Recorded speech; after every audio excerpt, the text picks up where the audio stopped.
dökecek. Dur. Dur. Tamam.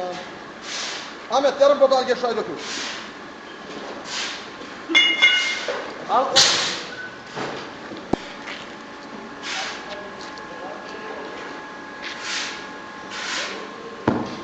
Hop. Ahmet.